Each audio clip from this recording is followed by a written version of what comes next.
Bienvenue sur Écho de l'actu, notre nouveau rendez-vous pour être toujours tout près de l'information multiculturelle et pluridisciplinaire de nos différences plurielles. Notre soleil du jour est Igo Drané, artiste, conteur, musicien, auteur, compositeur, interprète, né en Martinique, explorateur du monde aujourd'hui. Il nous parle de son riche parcours aux expériences mémorielles. Se donneur à rêver, amoureux du conte, du voyage et du vivre, nous convie sur son one-man show qui donne un spectacle sur la scène du BJZ ce vendredi 28 février 2025 à Paris dans le 18e. Bonjour Igo. Bonjour Mika. Ouais, bel bonjour Igo, le maître de la parole, maître du mot. Discutons ensemble parce que tu mets une deuxième chose, enfin, ou une troisième, parce que toi, tu es un arbre avec tellement de branches, et là, la branche, c'est que nous prépare quelque chose, un one-man show. Exactement, un one-man show, mais 3 points de suspension après man, parce qu'il faut faire attention, c'est pas show, S-H-O-W, Oui. c'est C-H-A-U-D. D'accord. C'est C-H-A-U-D, donc c'est quelque chose d'un peu coquin. Alors non, pourtant pas. Pas dans ce sens. Pas dans ce sens. Non, c'est pas axé sur le coquin. Ouais. Même si on peut avoir une petite allusion à un moment donné. Non, c'est simplement que ce sera tonique en parole. D'accord. Tonique en parole. C'est à la fois le conteur et puis l'homme proche du théâtre. Tu vois? Ouais. Un numéro de conteur, tout simplement, c'est un mélange, c'est un mix. Alors, je réponds à une question que tu devrais sans doute avoir en tête, mais que tu n'as pas encore posée.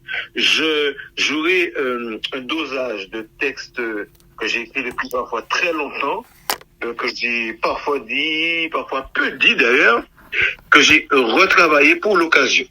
D'accord. Avec des textes aussi inédits. Ok, donc des textes pour adultes ou pour tout le monde?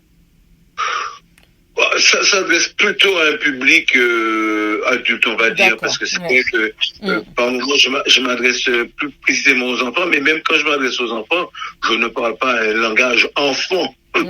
Alors on va quand même dire que ça se passe vendredi. Ce vendredi 28 février, le dernier jour de ce mois de février. Voilà. Pas 29, c'est 28, oui. À 19h30 au BJZ, c'est un temple de nos cultures là pour la diaspora. Justement, nous avons reçu dernièrement Béatrice Sivaton, avec qui tu as déjà travaillé, d'ailleurs, il me semble. Oui, et Béatrice d'ailleurs qui passe la veille. Voilà, c'est ça. Oui, parce que nous l'avons reçue sur notre émission comme là, sur Écho de l'actu, et justement elle nous parlait de son spectacle, et toi, tu vas aussi nous en parler de tout ce que tu vas faire, mais j'ai envie qu'on revienne un tout petit peu quand même sur qui est Monsieur Igo Drané, quand on dit que tu es maître de la parole. Moi, je dis que tu n'es pas seulement maître de la parole, tu es aussi quelqu'un qui a un passage de témoin. Alors, à la base, je suis quelqu'un de très curieux et le langage, la langue, les mots, de commencer à comprendre, à parler, ça m'a toujours interpellé. Donc, j'ai toujours eu une attirance pour l'utilisation des mots. Je trouve que les mots, c'est quelque chose de tellement puissant.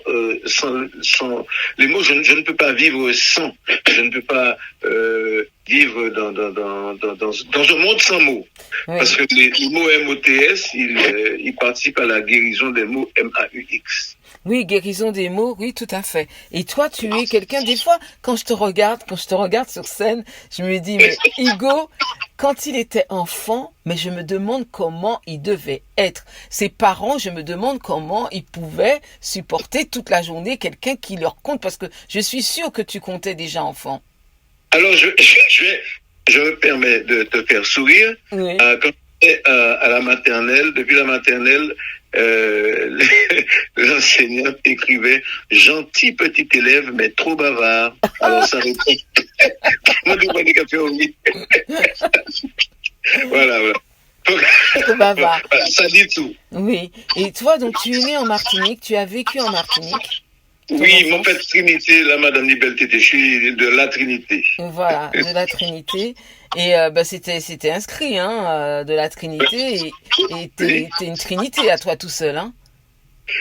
Ah, ben, Trinité, c'est une planète où il s'est passé tellement de choses lors de mon enfance. J'étais imprégné des petits, justement par les mots dont je parlais, j'allais au veillées mortuaires. Ah, d'accord. Et là, tu comprends, hein? Oui, je J'étais déjà comprends. là-bas, j'allais au veillées mortuaires. Donc, j'ai emmagasiné énormément de choses depuis petit. Oui, et là, c'est un autre registre que tu proposes à ton public parisien, puisque ça se passe à Paris. Et Oui. parce que c'est un one-man show, donc ça va être plus des blagues que des contes. Alors, il y aura Oui, du conte, il y aura des paroles en général oui, qui sont proches de la blague, comme tu dis, qui sont proches d'un numéro d'humoriste. Il y aura une sorte de plat mélangé, mais surtout, ce que je veux qu'on comprenne, c'est que j'ai des textes qui parfois sont ciselés au mot près, parce qu'il y a des effets que je cherche à créer, il y a des choses que je veux faire passer, et je travaille beaucoup sur les allitérations. Alors là, c'est pas vraiment forcément le compteur, mais tu as une série dans le compte, tu as par exemple les compteurs Badiolais, tu vois, qui a envoyé paroles, qui sont dans les allitérations. Quand je te dis par exemple, enfoie bien ta pendu au petit péta, ça il fait des types à machine tête en bas. Bon voilà, on est dans l'allitération, oui. et parfois c'est la fin du mot, parfois c'est le début du mot.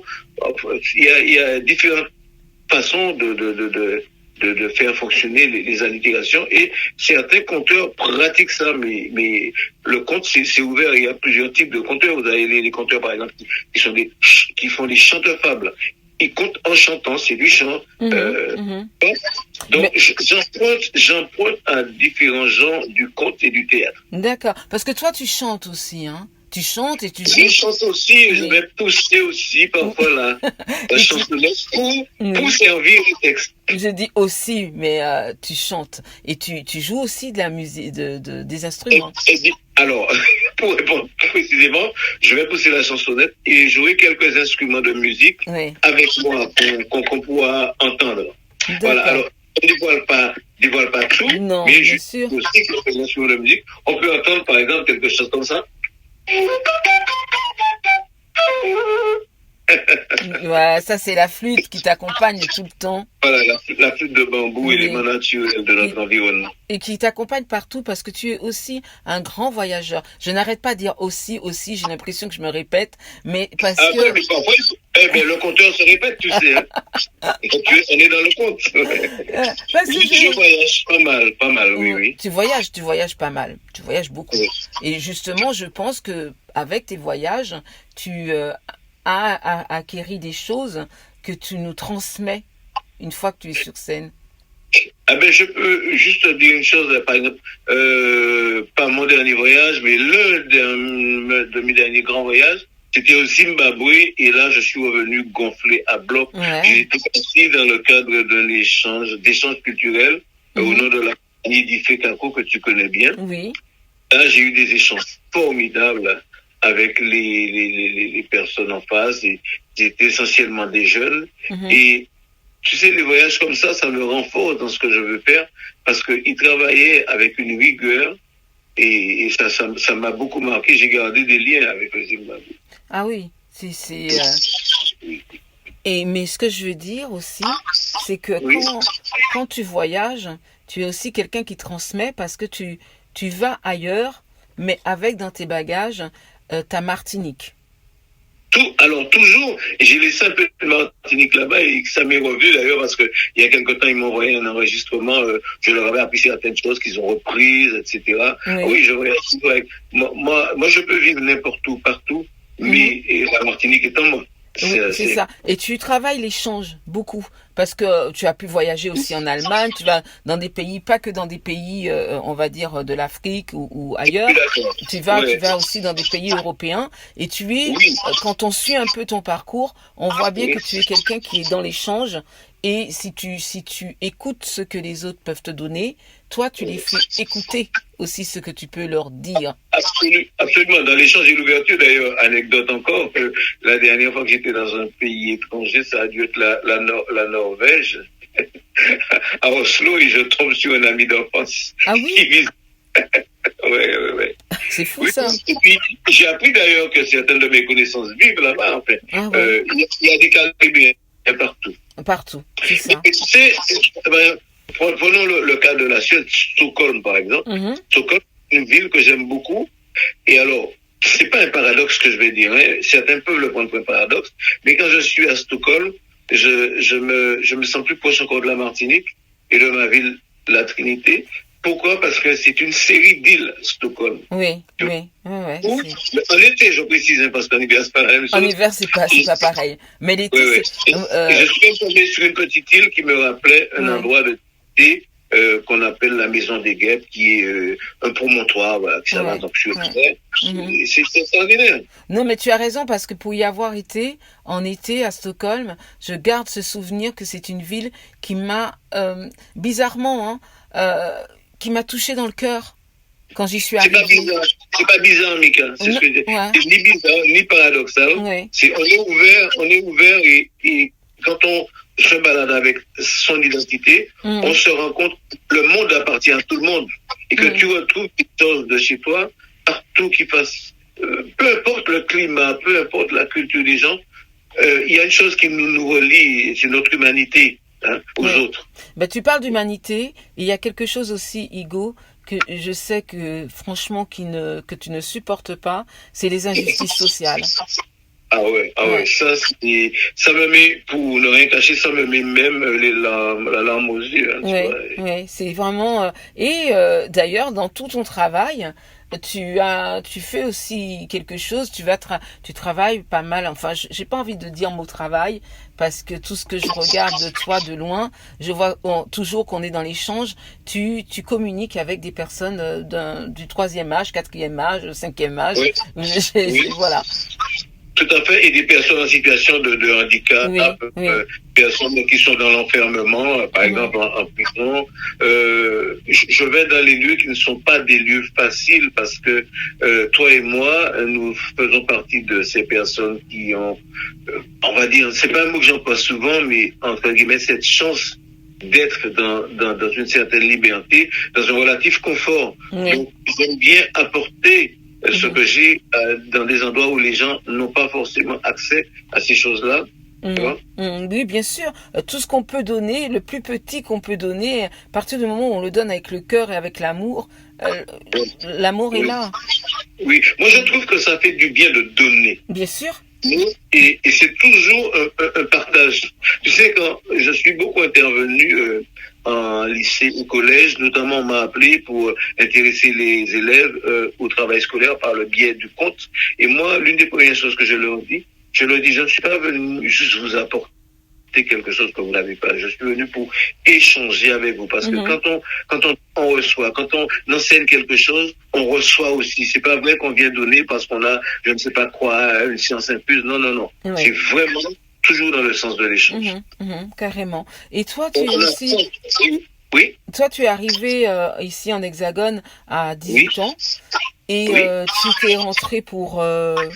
avec l'intention de rester ou pas du tout? Non, j'aime bien cette question. Non, je me suis dit que j'y resterai 5 ans et maintenant on peut multiplier par un grand chiffre ces 5 ans. Oui, et puis en même temps, tu n'y restes pas puisque tu voyages tellement que tu es toujours à droite, à gauche. On a du mal à t'attraper, tu vois. Aujourd'hui,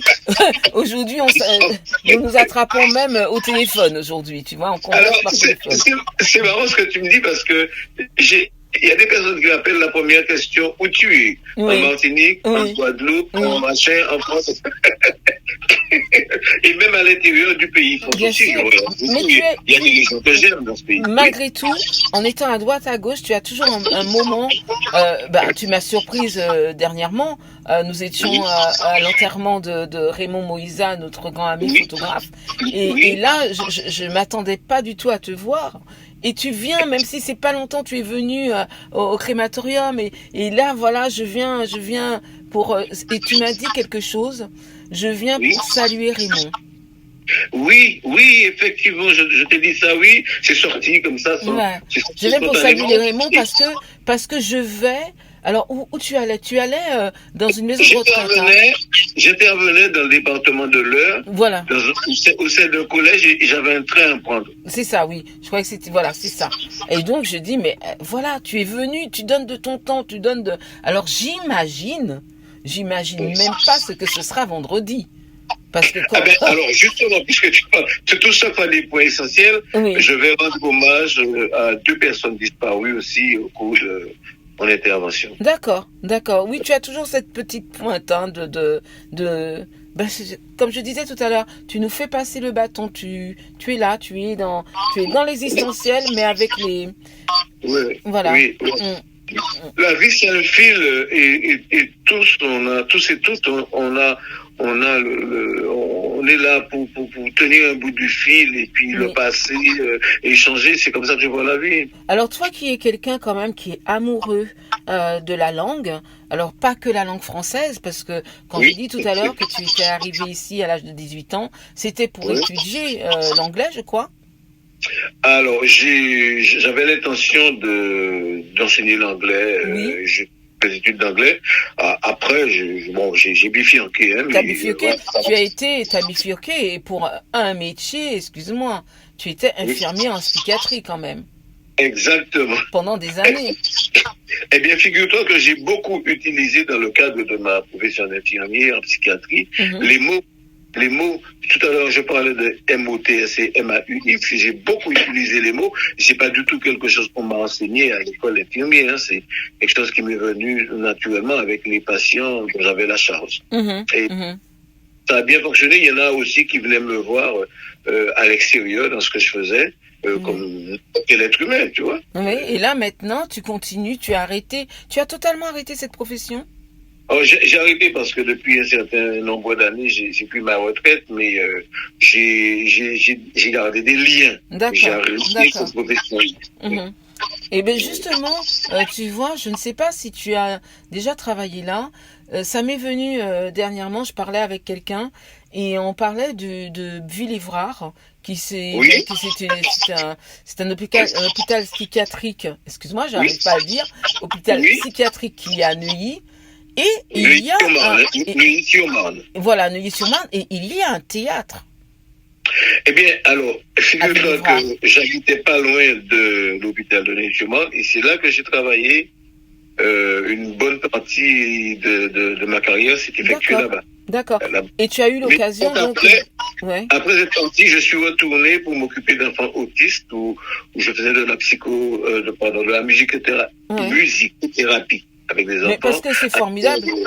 C'est formidable. Ils ont quand même un théâtre, quoi. Vraiment. Une salle de théâtre. Oui, tout à fait. J'avais un ami, d'ailleurs, psychologue à l'époque, qui est retraité et qui avait des activités musicales avec les patients, mais avec une régularité. Il s'est passé beaucoup de choses intéressantes là-dedans. Et donc, je disais, toi qui aimes les langues, toi qui aimes tellement mêler le français avec le créole, et il y a une importance le créole puisque tu as fait partie de ce collectif aussi de créole qui a combattu avec Souria Adel, qui est une grande comédienne aussi martiniquaise. Le CCBH, collectif pour le créole au bas dans l'Hexagone. Voilà, et vous avez combattu il y avait Tony Mango aussi. Oui, tout à fait, Jean-Pierre Chaville. Voilà, oui, tu vas me citer tous les noms parce que je les ai pas tous, mais vous vous êtes unis et vous avez créé ce collectif pour qu'il y ait le créole au bac. Oui, et ça a bien fonctionné. Oui. Des centaines d'années ont pu passer le bac créole. Alors, je précise en plus l'intérêt de la chose, c'est que Tony et Jean-Pierre sont de la Guadeloupe et Souria et moi, on est de la Martinique. Moi, natif. C'est ça. Elle a grandi ici, donc ça faisait un assemblage de gens avec des expériences différentes. C'est vraiment, voilà, vous avez une démarche et tu continues. Je sais puisque j'ai déjà assisté difficilement parce que mon cas pas les créoles, mais les créoles c'est autre chose. Mais faut d'abord apprendre. Je suis déjà venue à tes ateliers. Voilà. Est-ce que tu continues? Je continue, oui. Oui, tu continues ces ateliers et justement, est-ce que tu vas nous donner des petits trucs en créole vendredi? Voilà une question. Oui, alors, je vais le faire sans exclure les non-créolophones qui seront là. Et je vais expliquer les choses. Voilà. C'est bien.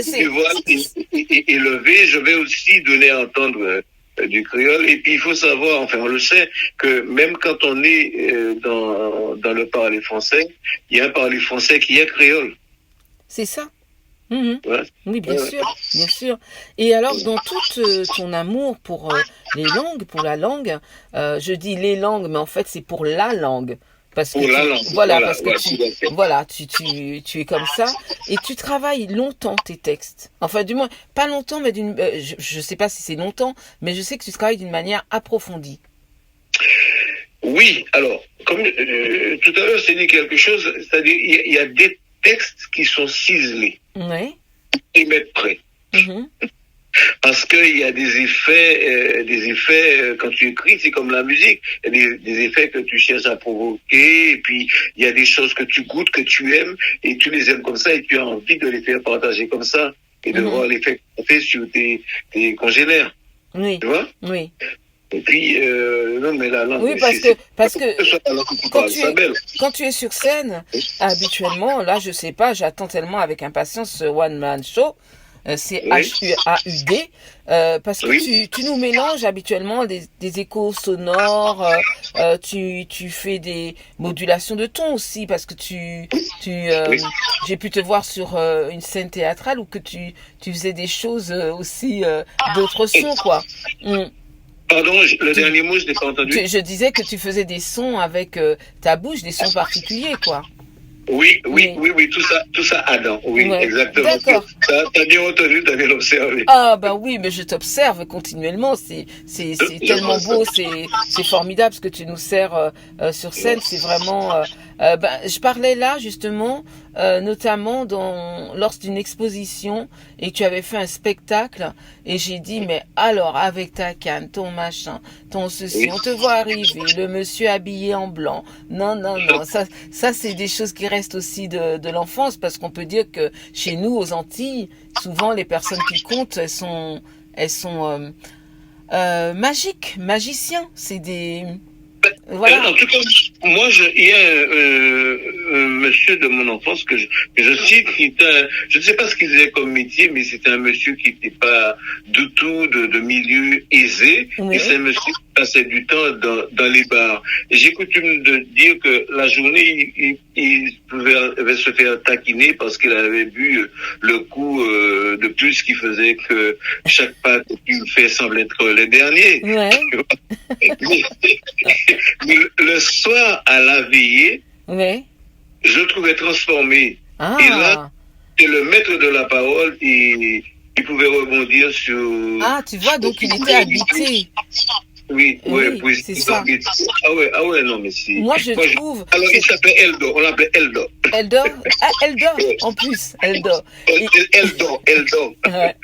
Et tu vois, moi, quand je vous écoute, vous, les conteurs et tout ça, je retrouve mon âme d'enfant parce que vous arrivez à nous capter et en plus, toi, tu as... tu as une faculté, mais je pense que tu as quand même beaucoup travaillé dessus. C'est que non seulement tu utilises la flûte, tu nous en as joué un petit morceau tout à l'heure, et j'espère que tu nous feras quelque chose pour terminer. Eh ben, tu joues aussi de l'harmonica, tu joues des percussions, tu joues à l'accordéon, tu sonnes. Pour ne pas dire que tu joues aussi, à la conque de Lambie. Oui, oui, Voilà. oui. J'ai envie de dire, mais à quel moment tu Oui. as pu te former à tout ça? Tu n'as fait que ça toute ta vie. Aujourd'hui, tu nous dis que tu es à la retraite, mais j'y crois pas. Et même pas, alors, comme j'ai coutume de dire, nous n'avions pas, entre guillemets, le bonheur ou la chance d'avoir près de chez nous une école de musique. Et de plus, lorsque j'étais petit, j'ai pu entendre ceci, comme quoi la musique était le refuge des ratés. Ouais. Quand on avait musique à l'école, c'était un moment de n'importe quoi. On faisait tout sauf de la musique. Donc on n'a rien appris à l'école en matière de musique, tu vois. Et je me dis, mais quel gâchis. Oh, c'est une matière essentielle. En fait, c'est la curiosité qui m'a poussé à aller vers une guitare, essayer de voir comment fonctionnent les cordes, à aller vers un piano, voir comment fonctionnent les touches. Enfin, fonctionne jusqu'à en jouer quand même, hein. Alors, je suis allé prendre quelques cours au conservatoire. D'accord, et puis, je mets du style pan à une époque, je vais m'y remettre. Oui. Enfin, ouais, Quoi, tu vas t'y remettre? Oui. Tu vas t'y remettre avec ta vie hyperactive? Tu vas trouver un moment. Quand je suis à la maison, alors bon, je vais le dire, je ne veux gêner personne, hein, mais je n'ai pas de télévision à la maison. D'accord. Il n'y a pas, je ne critique pas le fait qu'on ait une télévision, je dis simplement que dans ma vie, il n'y a pas de place, mais je reçois volontiers, je passe volontiers dans des émissions de télévision, bien sûr, mais il faut de tout, comme on dit, pour faire un monde, mais je dis presque tout, pas tout, et quand je suis chez moi, je n'ai pas assez de temps, j'aimerais que le temps soit multiplié par 2, qui n'est pas 24 heures, mais 48 heures chaque fois, et ma table de travail est remplie, et j'ai envie de faire de la flûte, je joue de la flûte, j'ai envie d'aller sur le piano, j'y vais, voilà, c'est parce que c'est en fonction de ce que je ressens sur le moment, et j'aime apprendre. Mais je ne suis spécialiste de rien, j'ai un côté comme ça, self-made man, touche à tout, mais c'est parce que je suis curieux, c'est la curiosité qui s'exprime. Et alors, donc, parlons un peu de vendredi. Qu'est-ce qui va se passer? Qu'est-ce que tu as envie de nous dire ou de ne pas nous dire? Alors, j'ai envie de vous dire, venez. Oui, parce que alors, comme je l'ai dit, il y aura de la parole, il y aura de la chansonnette, il y aura des sons que l'on va entendre, il y aura de la bonne humeur, il y aura des choses que je voudrais surprenantes, je vais donner un peu dans le conte traditionnel aussi. Oui. Et puis après le One Man Show, je vais recevoir un percussionniste en tambouillé qui s'appelle Bruno Adnet, et nous serons deux pour un moment musical après le One Man Show. Et je voudrais aussi, si possible, ça je le dis, je ne l'ai même pas encore dit à l'organisation, j'aimerais avoir quelques instants d'échange avec le public. D'accord. J'en ai pas plus. Oui. S'il y a des questions, tu sais, il y a des textes que je dis rapidement, il y a des textes que je dis lentement, il y a une sorte de rythme, et parfois les gens ont envie de réentendre ou de poser des questions là-dessus. Et puis, Hugo, on te voit rarement tout seul, toi, sur scène. Oui, rarement, parce que j'ai depuis l'an dernier une petite formation qui s'appelle Banzil Créole, avec une joueuse de silpan et puis diverses percussions. Et quand j'ai au moins un percussionniste qui m'accompagne, et de temps en temps un percussionniste de tambour et puis une paniste, une joueuse de silpan. Et parfois il y a une personne, 2 personnes, 3 personnes qui m'accompagnent. Ça dépend des contrats.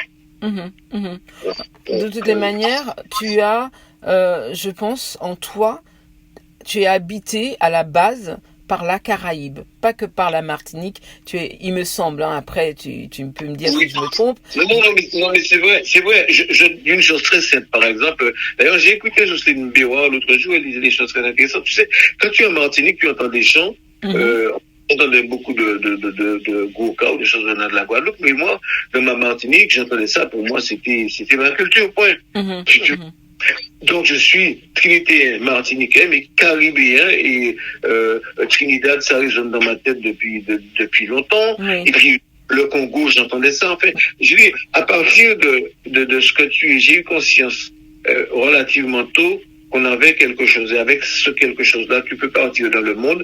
Et retrouver chez toi, partout où tu es, en dépit de tous les problèmes que connaisse le monde, de racisme. Bien sûr. En fait, tu as touché le reste du monde avec ta pluralité. Oui, absolument. Et je le répète, le monde est à tout le monde. Ce mot liberté t'habite aussi. Oui, il est probablement dans un de mes textes. Et je te remercie énormément de m'avoir reçu, de m'avoir fait parler, de dire des choses que j'ai bien aimé. Je vais le dire, j'ai bien aimé tes questions, ça m'a permis des choses. Et je donne rendez-vous au public ce vendredi à 19h30 au 12 avenue de la Porte de Montmartre. Marc Pidjazi, et je remercie les responsables du Pidjazi d'accueillir mon one-man show. Il y a encore quelques places sur icibillet.com. D'accord. Merci beaucoup. Gros bisous. Belbéo, oui.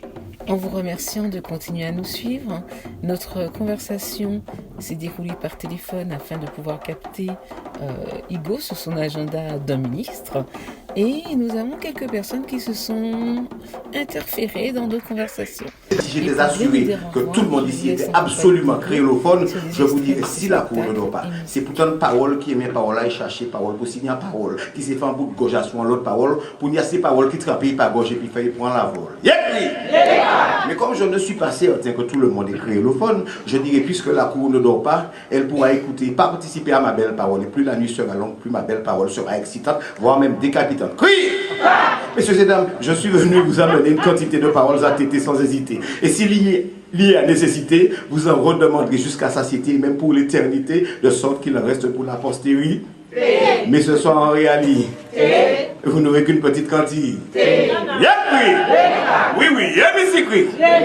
Tout cela pour bêtement dire, enfin pour affirmer, pour bêtement affirmer, pour bêler que ma brave bouche a oublié de se mettre un bouchon en guise de baillon.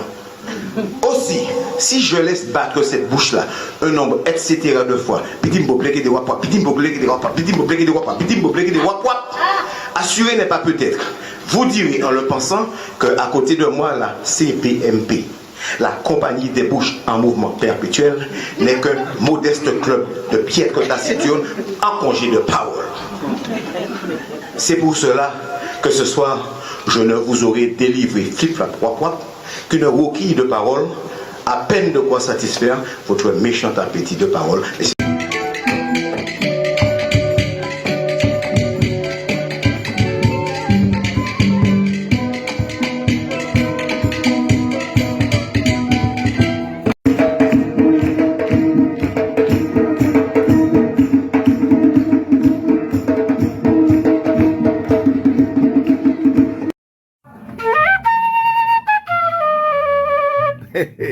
La première fois que j'ai pris la peine de prendre le temps de m'appliquer à placer quelque... Ah, ça y est, vous êtes curieux, curieuse et vous avez raison. Si vous voulez en savoir plus, vous venez le vendredi 28 février à 19h30 au Pidjazi. Je ferai un one-man show très chaud. J'aurai quelques instruments de musique avec moi. Ça sera entrecoupé de petites chansonnettes. Yekri! Est-ce que la cour dort? Non, la cour ne dort pas. Pas 10 autres pâtés, ça va alors un dosage de paroles personnelles anciennes, retravaillées spécialement pour l'occasion, avec des paroles inédites.